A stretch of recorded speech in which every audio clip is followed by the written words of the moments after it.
Darkness settled like a heavy shroud over the small town of Wifley as the teens gathered around the flickering street lamp, their faces bathed in eerie light.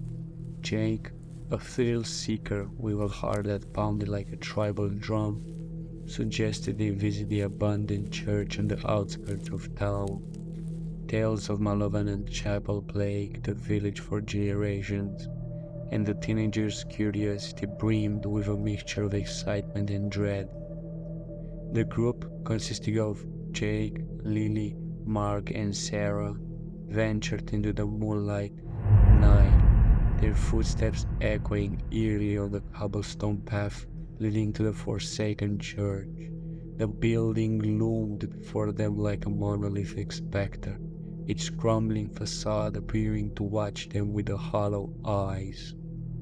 As they crossed the threshold into the church, a spine-chilling cold enveloped them, and the musty odor hung in the air, suffocating like ancient decay. Moonbeams filtered through broken stained glass, casting macabre patterns on the wall.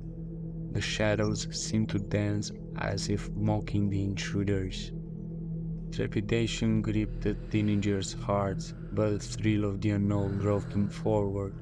They moved deeper into the forsaken sanctuary, their eyes wide with the fear and fascination. Whispered echoes and faint, distant cries seemed to emanate from the very walls, luring them deeper into the labyrinth of the cursed place.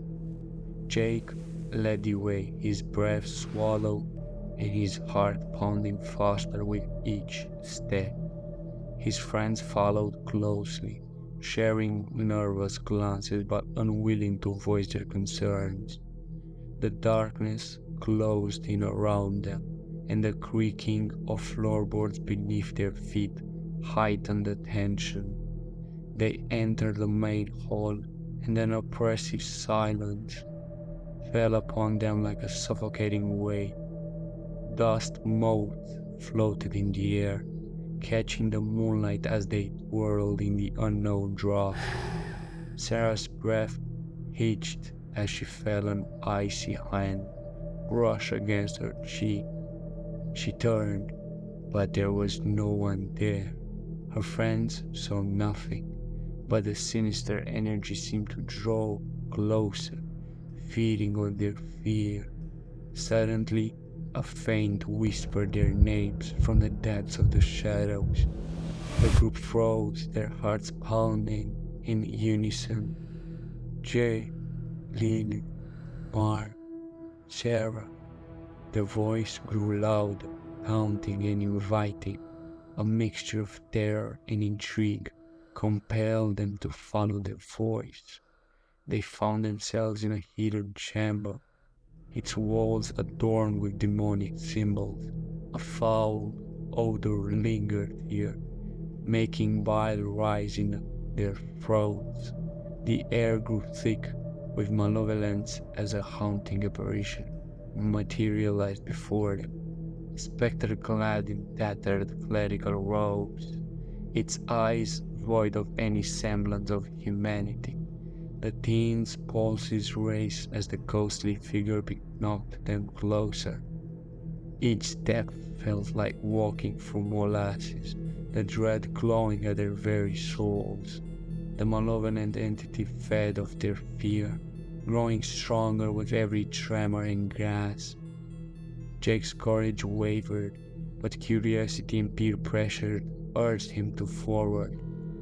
The ghostly figure extended a bony hand, inviting them to partake in its unholy ritual.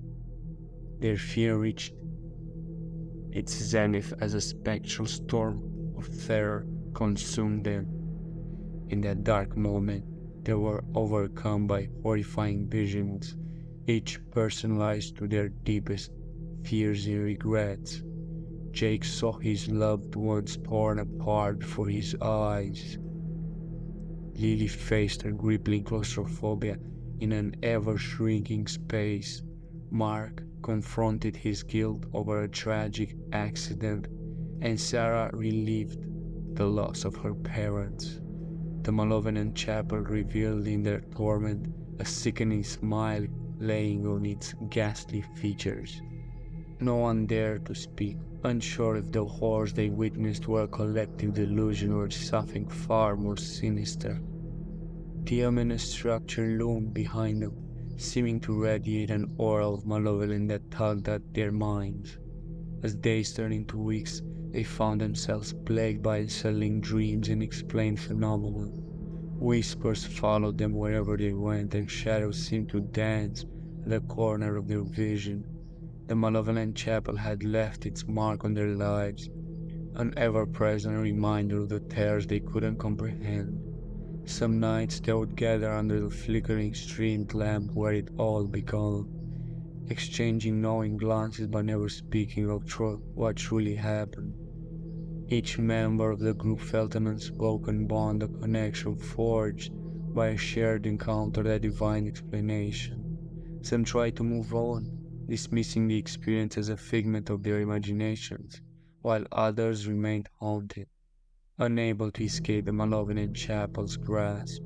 As time passed, the town's folklore swirled with the new tales of inexplicable occurrences, and rumors circulated about strange shadows lurking around the abandoned church. Years went by, and the teenagers grew into adults carrying the weight of that night like an unspoken burden. Wycliffe itself became a town veiled in ambiguity, with whispers of the malevolent chapel's influence lurking beneath the surface. The malevolent chapel remained an enigma wrapped in mystery, and the teenagers' visit had seemingly awakened an ancient malevolence that lay dormant for generations. Whether it was a malevolent spirit, a shared hallucination, or a glimpse into the darkest corners of their minds, they could never be certain. And so, the tale of the malevolent chapel endured shrouded in ambiguity and wove into the fabric of the town's history.